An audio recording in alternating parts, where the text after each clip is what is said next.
All right, what's going on, guys? I know, like, super unofficial kind of intro, but welcome to my channel. My name is Kobe, and I got in a full body day today. I run full body every other day. Um, the person that you'll see in the video, his name's Lucas. He's one of my best friends. So you'll see him pop up a lot. So a little bit more about me. So I've been drumming for a very long time, and I got some injuries. Went to physical therapy. They were basically just overuse injuries.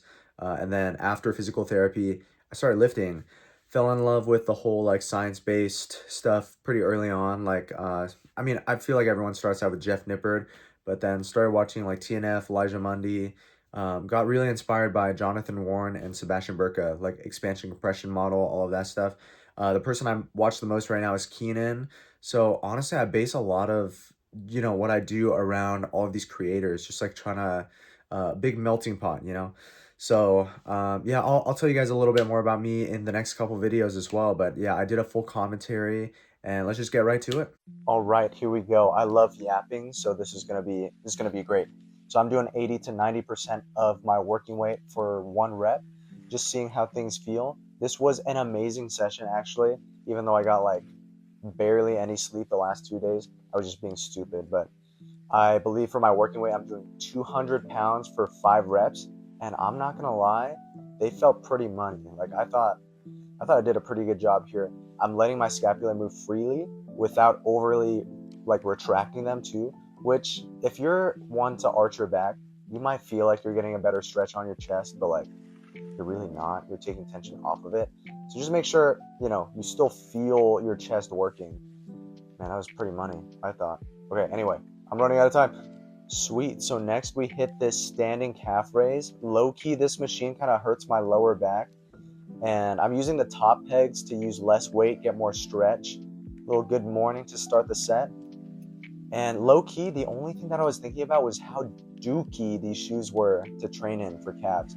I was slipping. The top of the shoes are soft too, so it just did not feel very good at all. I probably should have taken my shoes off, but we did 280 pounds for 5 reps. And then we ended up doing this for 2 working sets, but low-key I was too lazy to record the second one.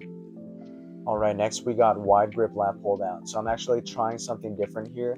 I already did my 1 repper at 90% of my working weight.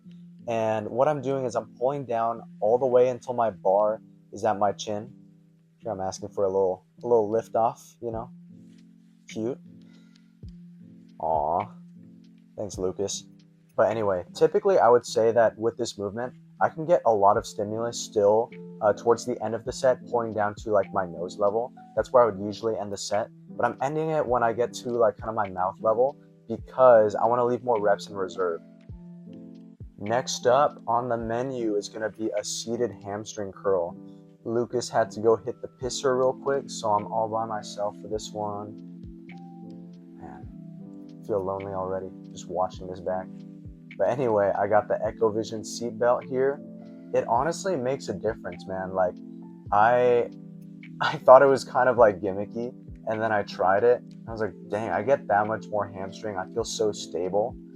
I mean, I highly recommend it, honestly. If you're like questioning me right now, then just trust me, bro. Like, I am putting you onto free game right now. Go get yourself a seatbelt and tap in. It's peak. So anyway, we did 225 pounds. I actually don't know how many I got this for. I think I forgot to log it, so we'll count it together. 1, 2, 3. Good internal rotation. 4 and 5. Ooh, I would stop right there. Yup. I know myself so well. Oh, there's Lucas. I bought this guy a friggin' mouth guard, and he refuses to use it. Can you believe that? Next up, tricep extensions. So you'll notice I'm dead stopping here, and I'm actually using a smaller range of motion than I would typically do. And it's just what Lucas was doing, and we did 200 pounds for 5 reps. I'm curious to see how this last rep looks. Okay. That's still pretty smooth. Yeah, maybe not as great on that last one, but pretty solid. We'll take it. I actually love this machine right here. This is the Paramount like bicep tricep combo machine. and it's like kind of an overhead extension here. It feels really good, and also I am nowhere near full stacking this.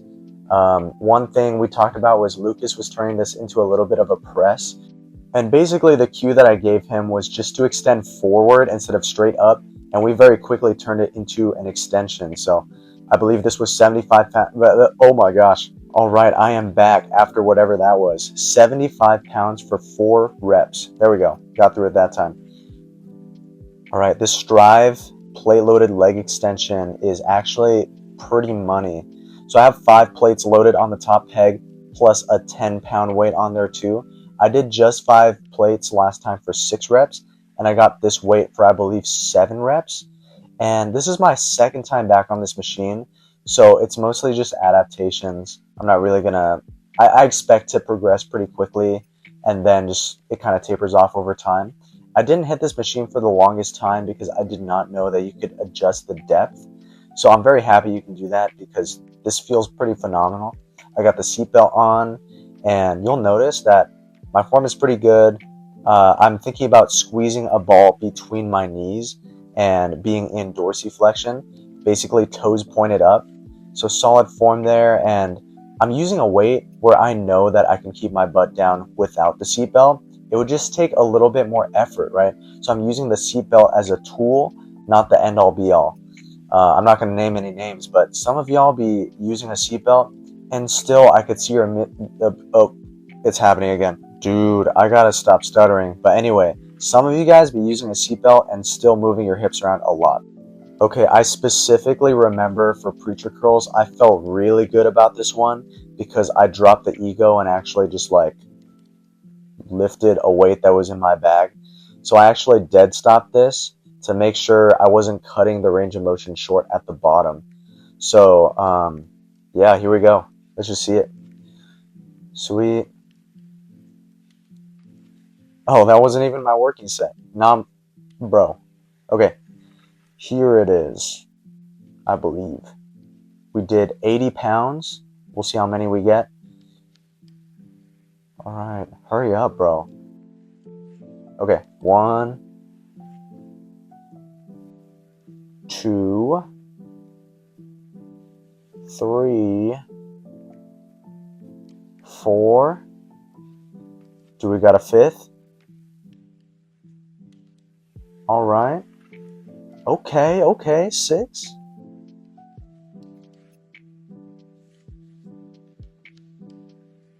So we're sticking on the same machine, but we changed the resistance profile from beginning to middle range being the hardest to that middle range. And we're doing this kind of like more neutral grip. And really, it's just going back to that thing where like instead of doing 2 sets of one exercise, you could do a slightly different variation just for 1 set, and you're recruiting slightly different fibers. This was same weight as before, but for 6 reps. So 80 pounds for 6 reps. Dude, I'm gonna sound like such a nerd for this, but when I saw this machine, or when I saw Mundy use this machine, I was like, bro, I gotta have that. And then once I got to this gym and I saw that they had it, I kind of like fanboyed a little bit. So I can't wait to use this machine. But you know, it's like any other upper back row, honestly. I do like how low you can set the seat there. What is this, 160? Yeah, 160. And what I like doing is pausing in that peak contraction. It ensures that I'm not cheating and taking my chest off the pad. And I guess I got 7 reps. Fun fact about this shoulder press, this is actually the one from Bradley Martin's gym.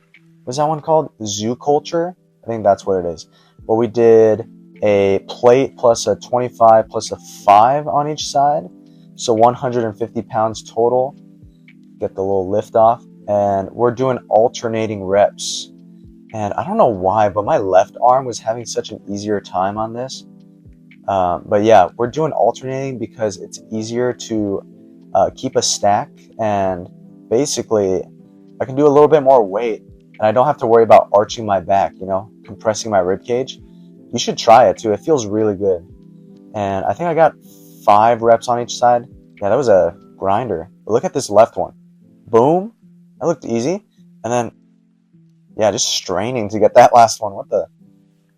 Yeah, I totally thought I loaded the sides unevenly. So I've actually been on 315 for quite a while. Can you believe I used to hit this weight like 8 months ago? I was ego lifting and just like, it was not in my bag. But I'm just thinking about pressure on the inside of the foot. And you good, bro? Oh, actually, I think by this point I was pretty out of breath. But yeah, definitely making sure to put that pressure on the inside of my feet. And I'm thinking about just dragging the bar along my legs, just like not really letting it drift forward. And you'll notice my form is actually really solid. I'm not even tapping the ground. I'm just keeping constant tension. And it feels really good. I think I got this for 5. I'm curious to see how grindy this last one is.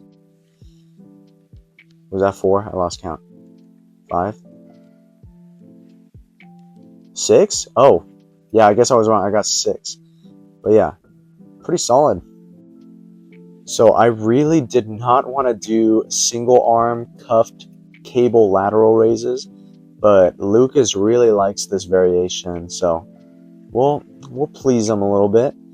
But I have it set up so I'm raising in kind of the scapular plane. It just feels really good for me. I get really good mind-muscle connection when I do this.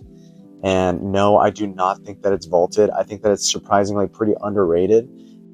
And this was 23 pounds for 4 reps. I did each side for 2 sets, and I'm going to play the left side right now here. So I actually hit my left side first, but I wanted to play it after the right side because we actually got a really good angle from the side. And this is going to show you, like, even towards the end of the set, I'm still maintaining a relatively stacked position. So instead of like arching my back, I'm thinking about caving my chest in. Yeah, directing Lucas over here. Okay, so again, this side was also 23 pounds for 4 reps. I did 20 pounds for about 5 reps the second time. I slid the cuff further down, longer moment arm. So for the second set, I actually like made the weight a little bit harder. I mean, I'm just in this like in between state of like 20 pounds is a little too light, 23 pounds is a little too heavy. But yeah, just not too ugly towards the end.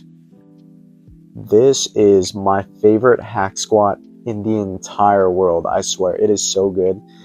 Like, I put the platform all the way down. First of all, you can adjust the platform. That's so awesome.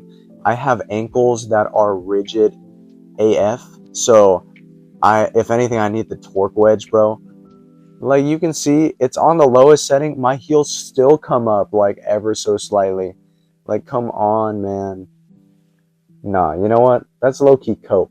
I'm gonna improve my flexibility starting now. All right, we got 2 plates on each side plus a 5. Oh, what? So I guess I just thought I was ready for the set, and then I realized, like, oh no, I need more rest time. You'll notice that I squat pretty deep, and I'm trying to get my adductors involved. They were a little bit tired, so I actually didn't hit them directly this session. So I'm squatting pretty deep here. Yeah, pretty good form. I'm going deep, but like I'm not letting my hips roll forward. Maybe the slightest bit now that I watch it back. Maybe something to work on, but we got this for 4 reps. Oh, I was dying. Yeah, look at me. All right, this might make me sound like really picky and really ungrateful, but I love almost everything about this machine. And it's not a design issue, it's just this one that we have in our gym. It's just missing a part. It's missing a foot pedal, which it's supposed to have. But anyway, I'm doing 200 pounds and I'm not letting my elbows flare out. So I'm thinking about like scooping the weight under, and I got this for 5 reps. Really solid form. I'm happy with that. So this one's actually kind of a wild card. I don't usually do this one. We usually hit the Mega Mass chest supported T-bar row, but it was taken and we were low-key taking too much time in the gym. So we decided on this prime seated row. This is going to be beginning range of motion is going to be the hardest. Yeah, I had to figure out what weight I was going to use. And Lucas was just like playing around with the camera angle. I recorded my entire session in 0.5 the last time, and it low-key made me look like a small guy, type 1 fiber dominant, if you will. Shout out Yotox. Yeah, still too light. I think we ended up with 210, and I think that worked pretty good, honestly. With a little sip of water. Gotta stay hydrated. Alright, so I just got lazy, so I skipped ahead. We got this for 6 reps. Oh yeah, I got a little TikTok comment. This guy was like, why are you doing 2 upper back rows? You're better off switching one of them to a sagittal row. And it's like, I'm trying to hit my traps, rhomboids, rear delts, and lats for 2 working sets each. And this is just acting as that one extra set for all of the above, you know? It's going to be a great row. Honestly, if I was trying to be efficient, I could just do 2 working sets of this and just call it a day for my back. All right, so hip abduction for the glutes for that upper shelf is going to be last up. It's been real, you know, been fun commentating over this. But yeah, just I appreciate you guys for watching. We're lean forward this time. We got 200 pounds, the full stack, for 7 reps. And this is my second time doing it lean forward for that upper shelf. And the first time, I was feeling all sorts of tingles, and I was like, yo, this is not good. But this time, it felt a lot better. And yeah, that about wraps it up. So thanks for watching, guys. Bye-bye.